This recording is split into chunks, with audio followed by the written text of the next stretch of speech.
Hey, what's going on, everybody? Today I'm going to be talking about some tips that really helped me grow this Robinhood portfolio here, which briefly crossed the $23,000 milestone yesterday, but then today it fell off a cliff with the down day that we had today. And I was able to obtain this in just about 2 years. I was a little disappointed today. I had just put in a deposit last week. Unfortunately, I didn't take into account President's Day and the market being closed, so that got delayed by a day, which means the deposit won't be coming in until Monday, so I wasn't able to buy the stocks that I wanted to today, but no worries, they'll just get pushed to Monday. I'm also going to go over everyone's favorite topic, which is the dividends that I received, more specifically, the dividends I got paid in the month of January.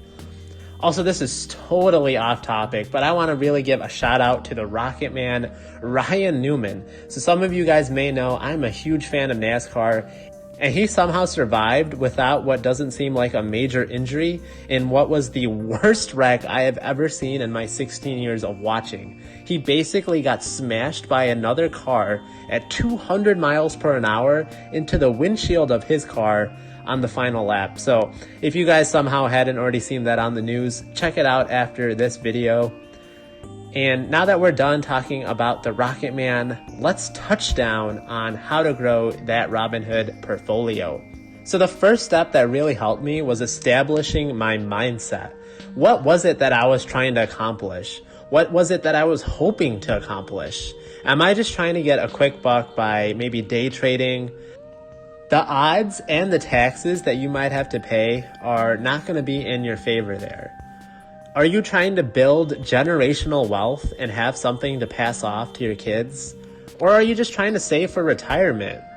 Me personally, I knew as soon as I heard about the FIRE movement, this was something that I wanted to accomplish. So right now when I'm young, I'm saving a large amount of my money in my early 20s, which I'm slowly getting to my mid 20s. And I'm trying to build these income streams so that when I'm in my 40s, I can retire, or more importantly, have the option to retire and do whatever it is that I want to do. I find this better than waiting till the traditional wait till you're 65 and you're no longer in your peak health to do whatever it is that you wanted to do whenever you were younger. Now, everyone's situation is going to be different. Some people get married and have kids earlier on in life, and that's totally fine. But we all are going to be taking different routes to reaching that financial independence. Try to write down your goals, or really just take a moment to think about what the end desired product is. Sometimes it might get frustrating when we're going through the day-to-day, wondering why all this money I'm earning, why can't I just spend it right now? But staying focused on that end goal, it really makes it worthwhile in the end, and you really will start to see results. The second step that I take is to start treating my investments as a sunk cost. Start challenging yourself to charge yourself rent every week. I mean, I automatically put a few $100s in the market every week as if my rent is due. Regardless of what's being fear-mongered on the news, regardless of if it's a red day or a green day, I'm putting as many dollar bills in the market to start working for me. When I buy stocks, I buy them for the long term. I normally don't sell. And a good rule of thumb that I follow is that I ask myself, is this a stock I would feel comfortable owning 20 years from now? I try my best to keep emotions out of the market, and I also don't panic sell. Now, when I first started investing, I was putting a smaller amount of money into the market and using most of my disposable income on paying back student loans. Now that I have all my student loans paid, I have a lot more money that I can just dump into the market. I mean, just look at how fast I've been able to hit new 1K milestones than when I was hitting them when I first started investing. Now that's actually only going to start getting faster because the compounding is going to be increasing even more. That compounding effect is, as the more I age, the more that money is really going to start working for me. So I try not to be too discouraged if I felt like the portfolio was moving slowly. It will start to take a while. After a while now, it seems like it's starting to take off on its own. And it's really going to be set on autopilot as long as I do my due diligence when I'm researching the stocks to begin with. Which is going to be a good transition into the third step, which is invest in blue chips, invest in what I know, and avoid IPOs. Blue chips are companies that are already very well established in the market and have shown that they can consistently give shareholders returns, and they often pay dividends. These companies tend to have higher market caps, so very few stocks in my portfolio have a market cap less than 50 billion. Now, a market cap of 50 billion is actually huge by market standards. It's just not huge by my standards. If a recession hits these larger companies, it's likely that they will be able to stay afloat, but a smaller company could go under. Also, there's nothing wrong with just investing in ETFs or index funds. The returns are absolutely great.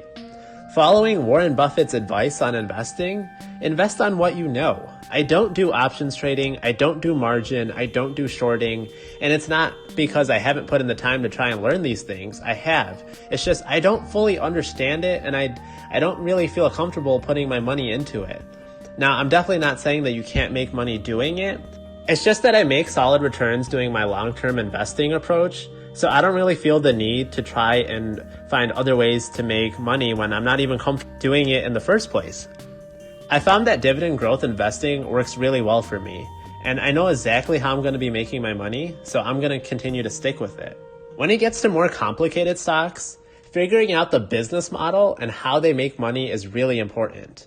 NVIDIA and all these other semiconductor companies are a pretty complex topic. I don't have a technology background, but I understand how these companies are making money and why their products are heavily in demand. Therefore, I'm able to put my money with these people who do understand semiconductors, aka the companies that I invest in, and have them do that work for me and get a return on my money. Now, I see a lot of people hyping up the new IPOs every few months that come out. When I started investing, the devil's lettuce was a huge industry, but how's that doing so far in 2020? I just personally don't think that IPOs are really ever worth it, especially before the lockup period expires. The lockup period is basically a window of time where the initial investors are not allowed to sell shares once the company IPOs. Now, 3 to 6 months after the initial public offering, when they are free to sell, that's when they'll want to be earning some money, and they'll be selling a lot of their shares because they have so many shares and turning in a profit, but that's going to be causing the stock price to plummet. One of my earlier investing mistakes was trading in a foreign IPO and losing some money. I learned from this mistake, and I definitely won't do it again. Also, don't invest in a company just because a big-time YouTuber is doing it. I say this because Jeremy from Financial Education, who I love watching his videos, has recently started buying Carnival Cruise Line. Now, all of a sudden, everyone else is buying it and talking about it.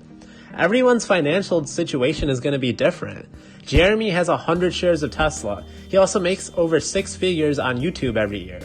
I think his financial risk tolerance is probably a little bit different than most people.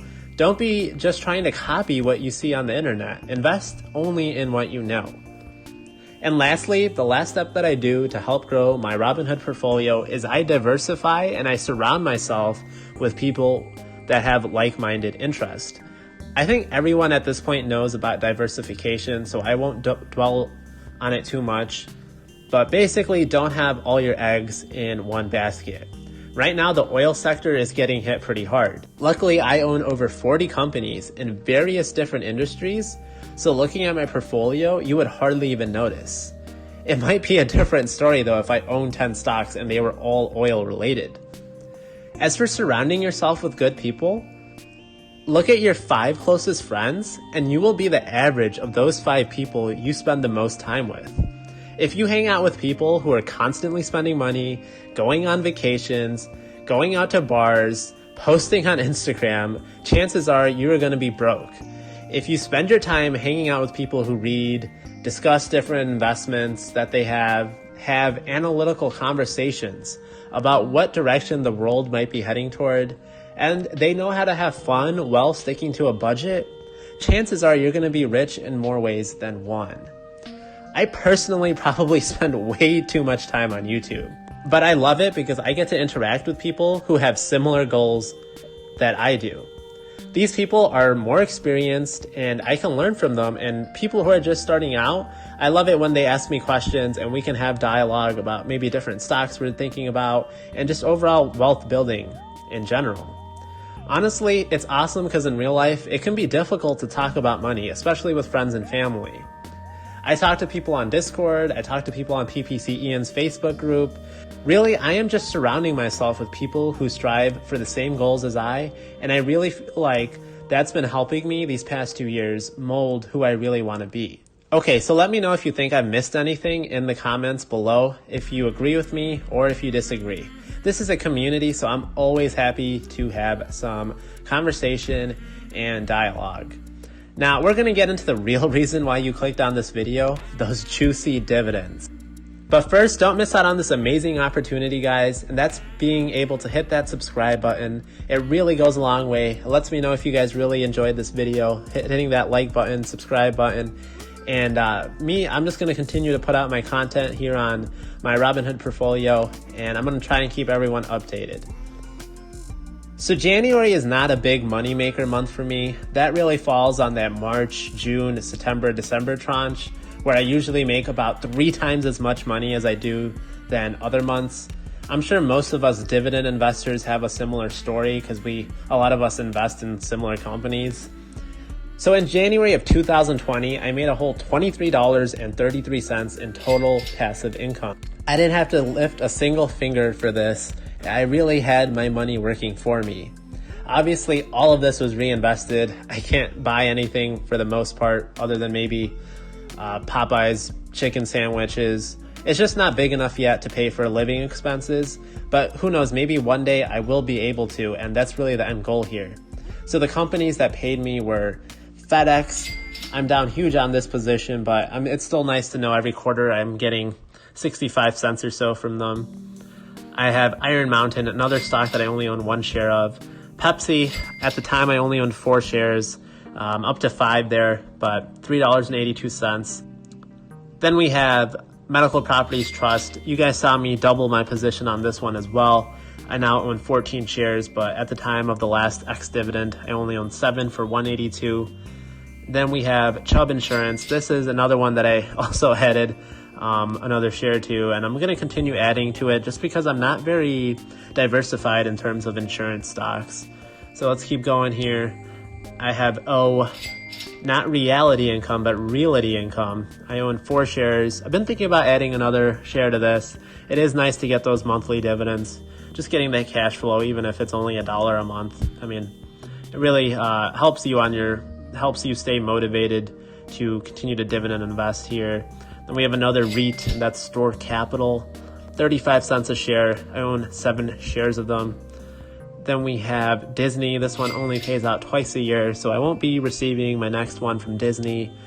It looks like I won't get it until July. And then we have SPHD of 47 cents. This is another monthly player.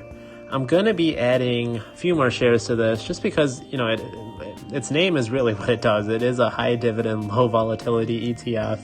It's nice to get almost 16 cents a share.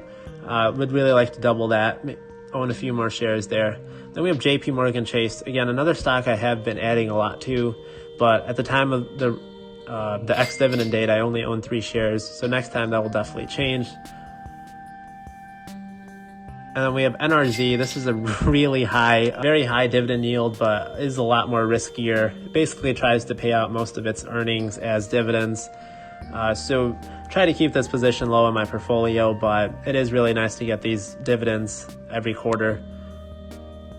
Then we have BlackRock Science Technology. This is actually a stock I just sold out of. So last time I'll be getting this monthly dividend from BST.